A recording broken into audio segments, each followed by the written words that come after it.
The Securities and Exchange Commission officially has a new crypto-friendly chair. Paul Atkins was sworn in yesterday after the Senate confirmed President Trump's pro-crypto pick to lead the SEC earlier this month. Atkins previously served as a commissioner under former President George W. Bush.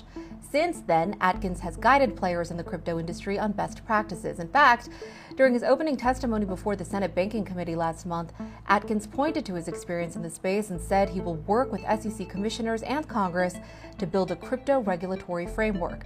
Atkins succeeds Gary Gensler, who of course was widely criticized by the crypto community for his regulation by enforcement approach to the industry. Last, Circle revealed a new cross-border stablecoin payments network. The stablecoin issuer announced Circle Payments Network yesterday, geared to service financial institutions. Now, this comes about a month after the FDIC eased its guidance on banks wanting to engage in crypto-related activities. Circle says the new network will enable cross-border money movement use cases for businesses, financial institutions, and individuals, including payroll and capital market settlement. Now, Circle was also in the news earlier this month after it filed for an IPO to list on the New York Stock Exchange.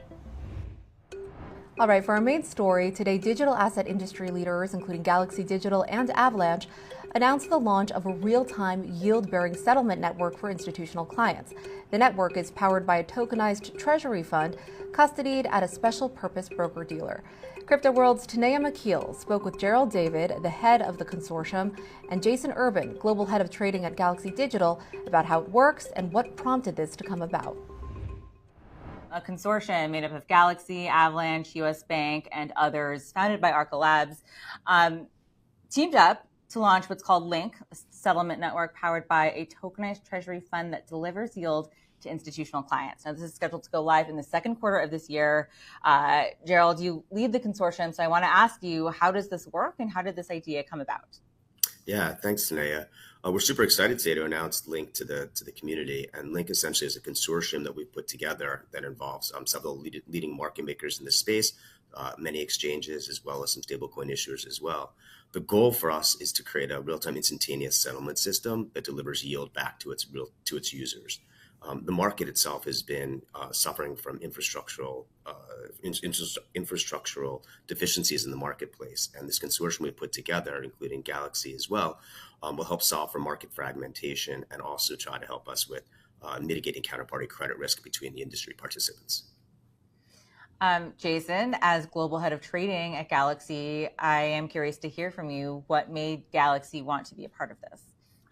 I think that since we saw Choke Point 2.0 happen and there was a lot of issues with the settlements that we were going through with Silvergate, Signature, and that was really kind of an underpinning the plumbing of the crypto ecosystem. The fallout of that has really showed that there's a need to have this interconnectedness amongst market participants, to move money quickly, to settle quickly, to not have to worry about, okay, do I have banking rails set up with that person, or does this company have this?